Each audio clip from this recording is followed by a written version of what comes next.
Hi, and thank you for joining me. I'm Gretchen Smith, and welcome to Spiritual Life Coaching. I'm doing a series here on LifeGrove for self-awareness, and I'm so happy that you joined me. If this is your first time joining me, I did do a previous episode, which you may want to tune into, on the 4 stages of self-awareness. So this is a little mini-series, and this is episode 2 on that little mini-series. So welcome back if this is your second time joining, and I want to ask if you had an opportunity to really work through those 4 stages of self-awareness. So those 4 stages, just as a recap, were unconsciously incompetent, consciously incompetence, conscious competence, and unconscious competence. Those are all 4 different stages of self-awareness.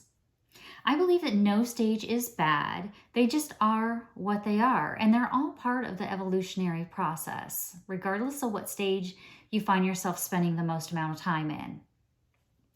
The important thing is that you're really honing in and being aware of the different stage that you may be in, because the more we heighten our awareness, the faster and the better that we can transform. So most people flow in and out of these 4 stages all day long throughout their day. And I really challenge you to focus in on that last week. And if you were able to do that, congratulations, because you know what? It is not an easy task, but you are building your self-awareness. You're also becoming more present, more mindful, and more conscious. And I really encourage you to keep this practice up. It's been said that high self-awareness is a solid predictor of good success in your life. And overall, the more we are in awareness, the more bliss and an enlightenment that we experience in our life. And who doesn't want more of that? Part of transforming into our best self is really just showing up and being aware of ourselves.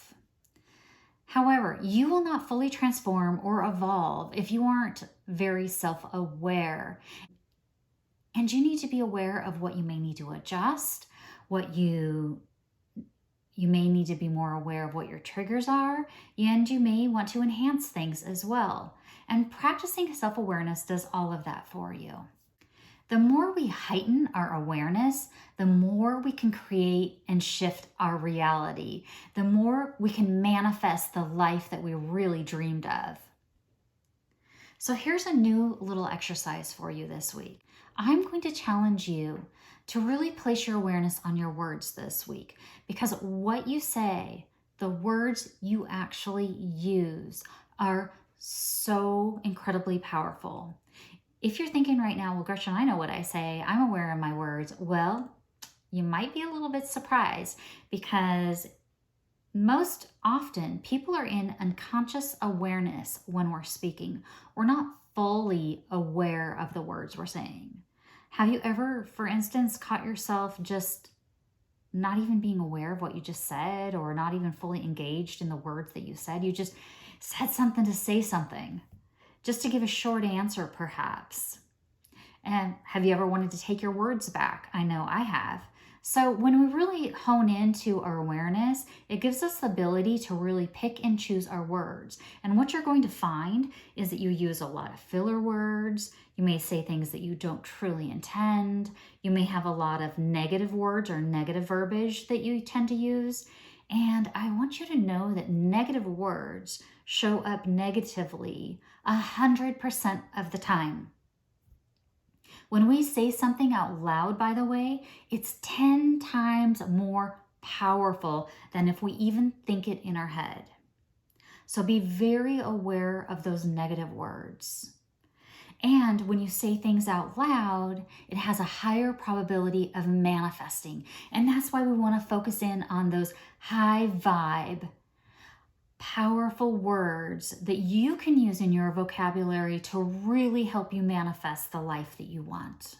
So some of those truly high vibing words are words like love, which love is the most highest frequency word that we have. So love, peace, joy, hope, pleasure, compassion, amazing, wonderful, beautiful, integrity, kind, positive, optimistic, those are all really high vibing words. But you get my point.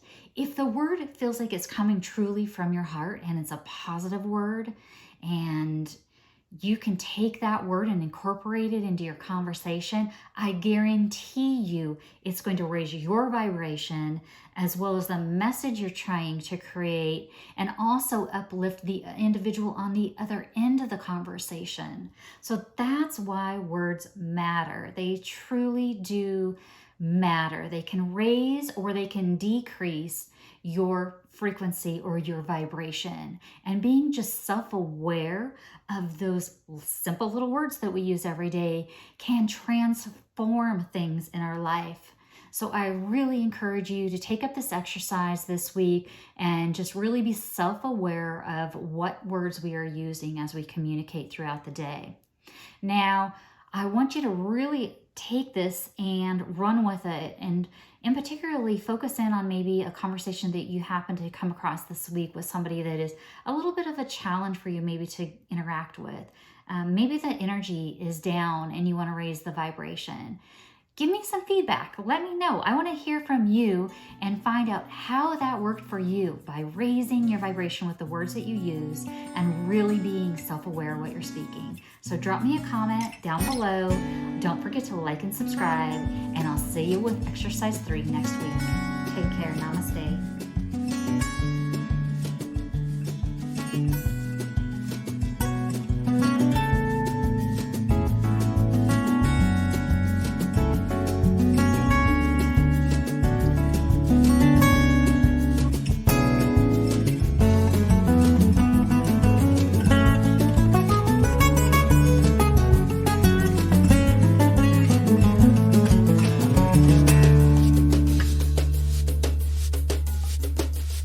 Bye.